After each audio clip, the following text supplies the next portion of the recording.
Hi guys, you are watching Aurora's vlog. Today, we are gonna be filling up an application for retention reacquisition of Philippine citizenship. This is for former Filipino who became foreign national and wanted to reacquire their Philippine citizenship. So we also have a good news, so stick around. If this is your first time watching Aurora's vlog, please support my channel by liking this video and subscribe if you haven't already.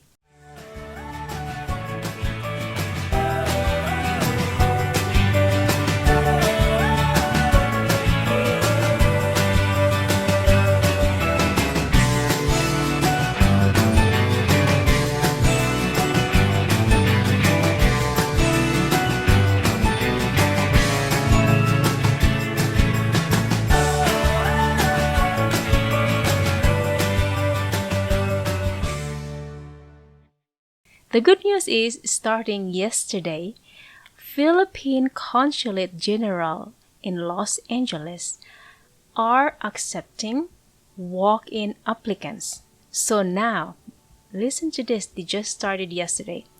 They are accepting 20 slots of passport renewal and 10 slots for dual citizenship and 10 slots for consular naturalization.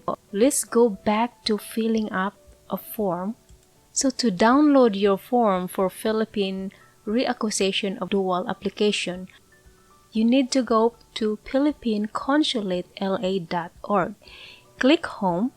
This episode we are going to be finding and filling up the form. So we need to go to consular services and scroll down to dual citizenship.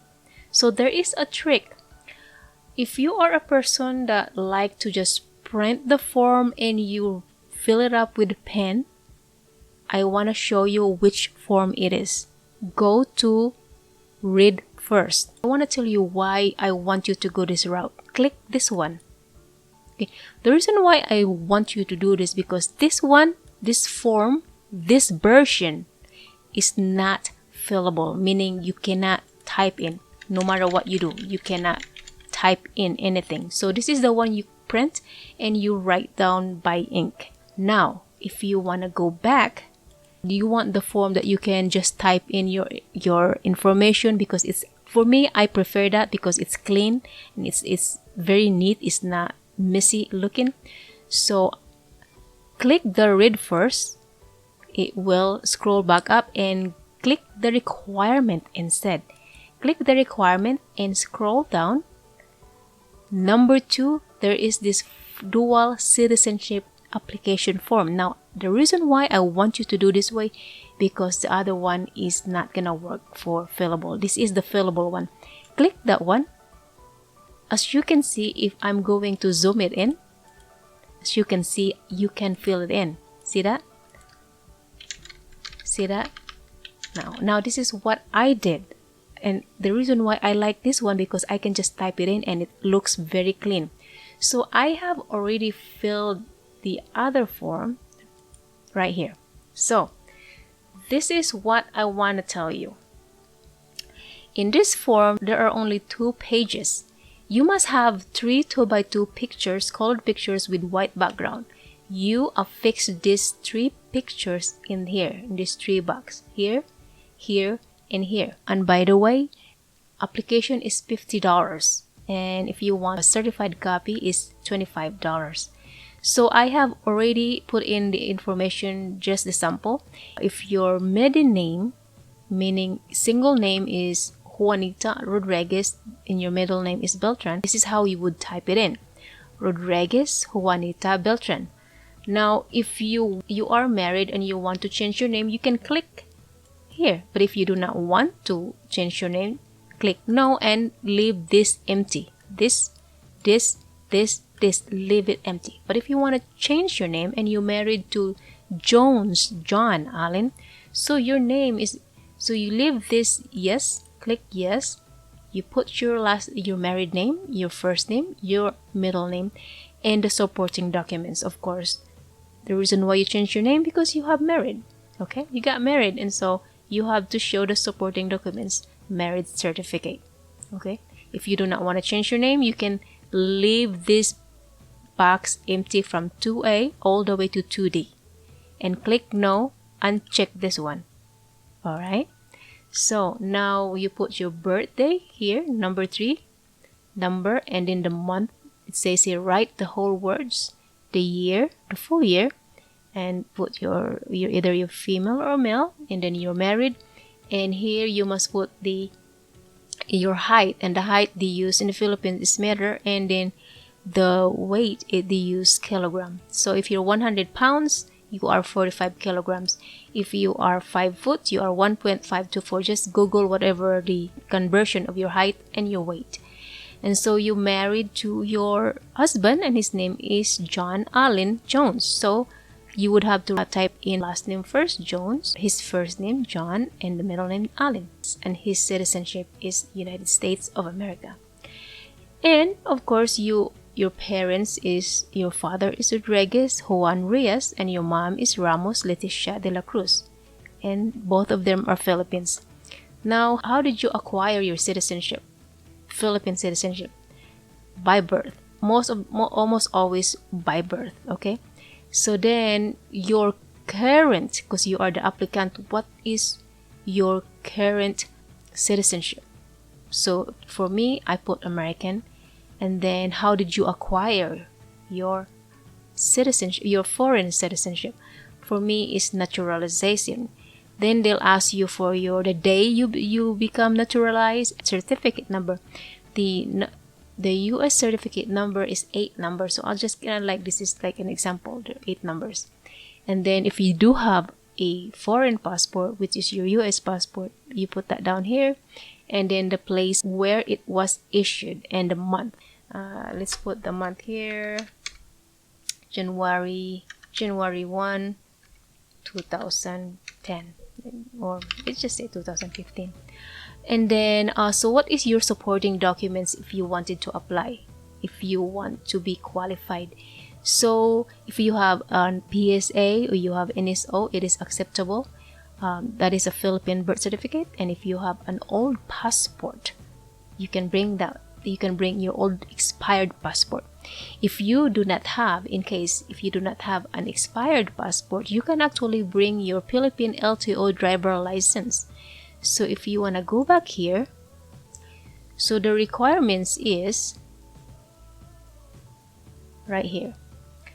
So applicants must personally appear and present the following documents: original and copy, photocopy of the following documents, birth certificate.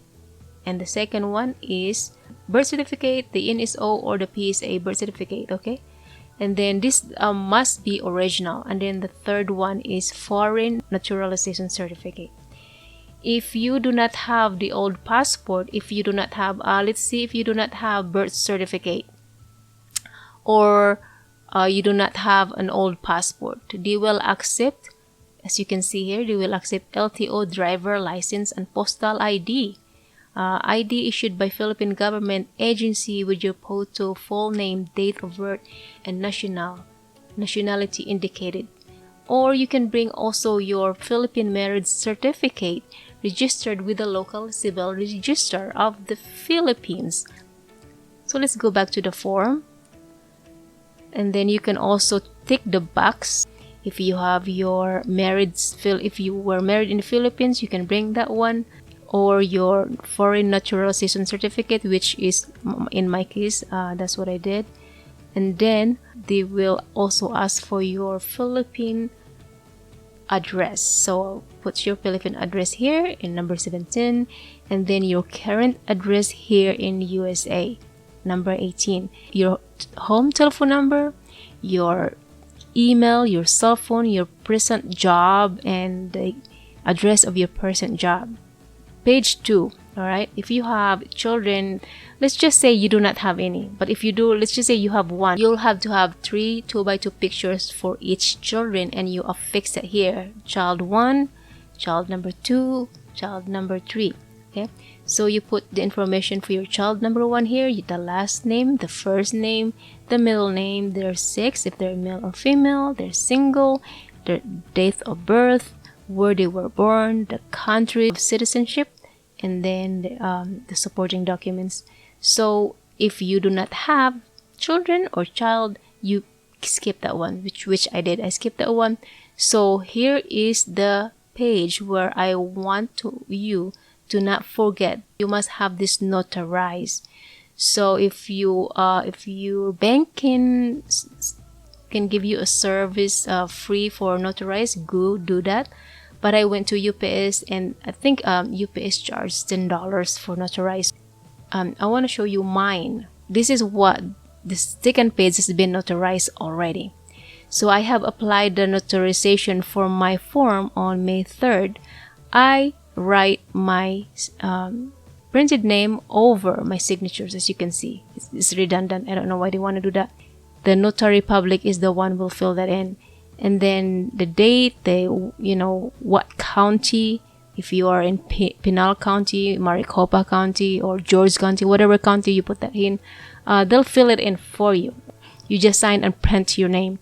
And then what kind of documents did you show? Your driver license or your US passport? Issuance of your passport or the driver license. And then this one will be empty, because when you apply, this is when they are going to fill it in for you in person. So anyways, I hope this helps a lot, guys. And if you have any questions, leave them down below. You can contact me anytime. I will usually almost always reply you within a day or two if I'm not busy. So yeah, anyways, thank you for watching Aurora's vlog. And as usual, I always ask to support my channel by liking, subscribing, and sharing my video to your family and friends. And once again, thank you for watching Aurora's vlog. Bye bye.